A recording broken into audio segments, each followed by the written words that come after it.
1450. La France vit les dernières heures de la guerre de Cent Ans. Le roi de France Charles VII part en Normandie pour continuer la bataille. Sa favorite, Agnès, l'y rejoint assez rapidement au manoir de Meignier, alors qu'elle est enceinte de 7 mois. Mais sitôt installée, le 3 février 1450, Agnès est prise d'un terrible flux au ventre. Elle accouche prématurément d'une petite fille qui ne vivra pas.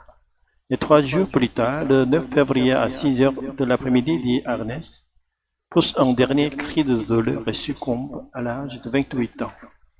Ce qui pourrait paraître être une banale affaire de fausse couche ou de maladie devient très rapidement une affaire d'empoisonnement.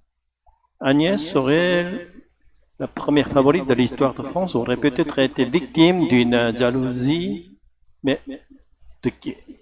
Cette question, eh bien, on ne sait pas y répondre depuis plus de 500 ans. Aujourd'hui, nous allons étudier la vie et surtout la mort mystérieuse de la dame de Beauté.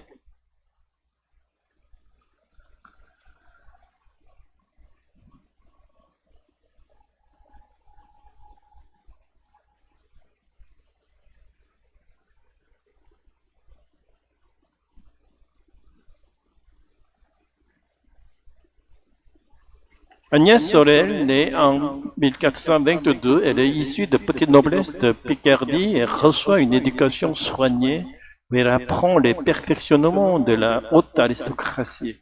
Elle devient ainsi la dame de compagnie d'Isabelle Duchesse de Lorraine et belle-sœur du roi de France, Charles VI.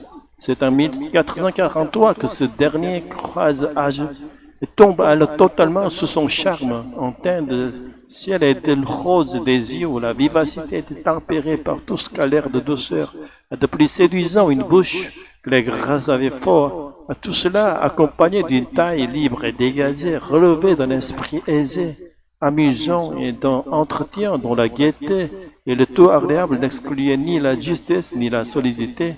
Et comme les mauvaises langues aiment à dire que la reine de France serait laide d'enfer, lui firent les Anglais vraiment sympas. Rien d'étonnant que le roi de France tombe sous le charme de la jeune femme très rapidement. Elle obtient le statut de favorite officielle, ce qui est une première à la cour de France depuis jusqu'ici.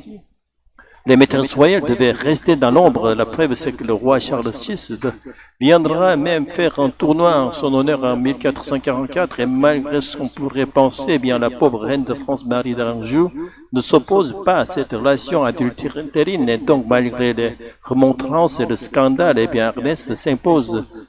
Par le roi, Agnès, en plus d'entretenir sa beauté, ne manque pas de réaliser des extravagances, des pyramides en guise de coiffure, des traînées de 8 mètres de long et aussi de se montrer seins nus à la cour comme la teste de portraits. Autant dire, Ernest Sorel ne paraît absolument pas à tout le monde, mais politiquement, Ernest joue également un rôle. Elle pousse le roi à sortir de sa léthargie et obtenir les provinces volées par les Anglais.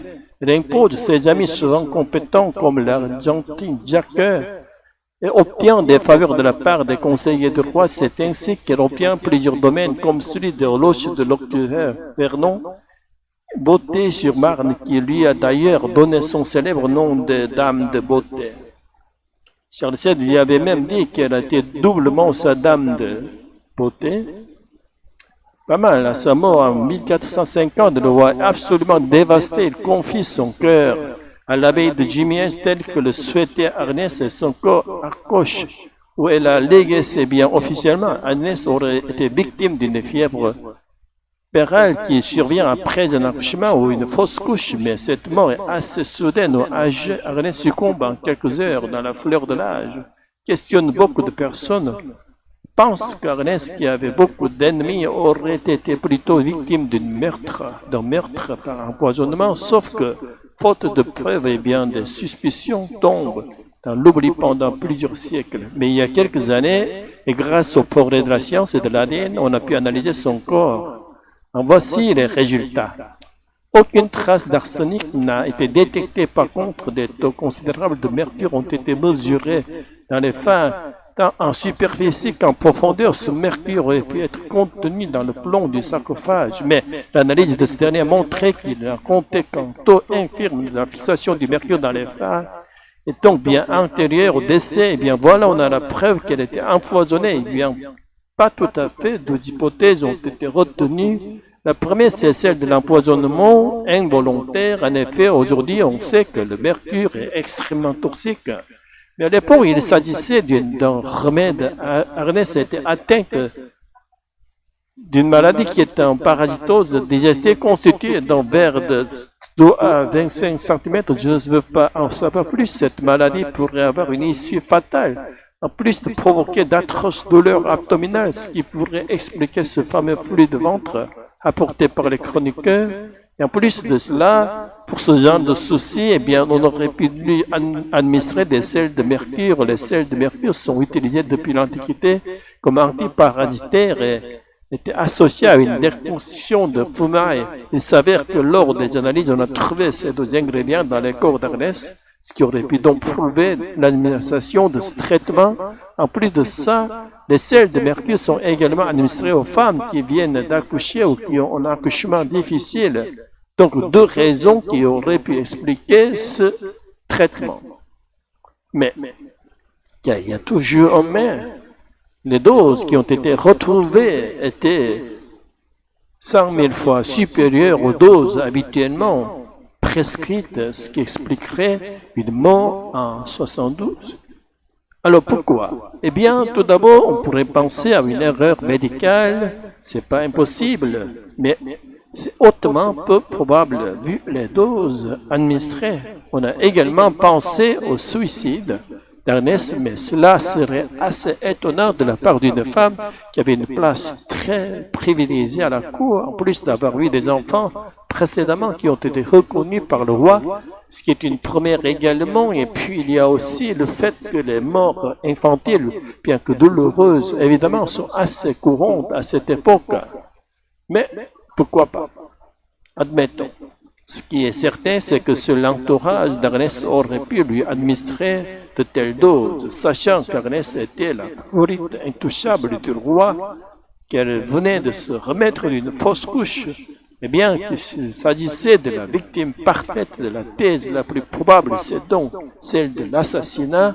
On a donc pensé en premier lieu, bien sûr, au médecin du roi Robert Poitevin, qui en plus de cela était l'exécuteur testamentaire d'Ernest Sorel, mais c'est quand même un motif assez faible pour un assassin.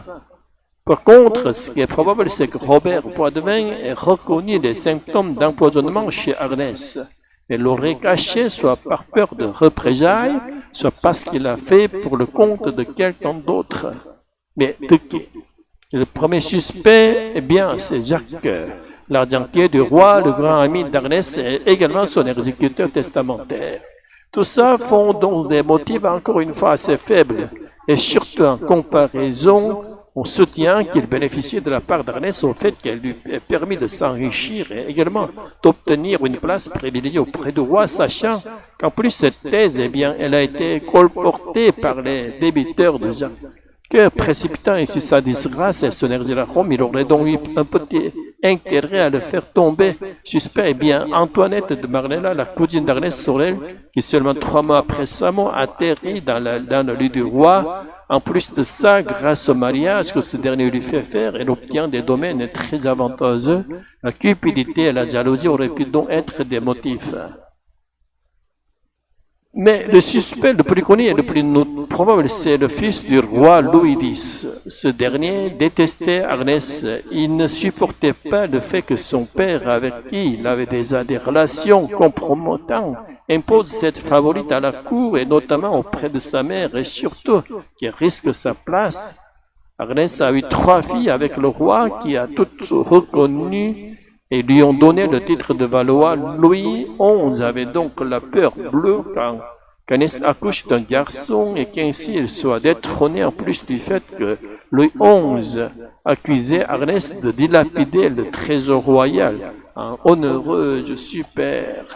Cette haine alla si loin qu'en 1446, il se mit à poursuivre Ernest dans toute la maison royale avec une épée à la main. Le roi, totalement choqué par ce que son fils avait fait, le pousse en exil dans le Dauphiné, ce qui aurait pu évidemment entretenir la détestation de Louis XI envers la favorite.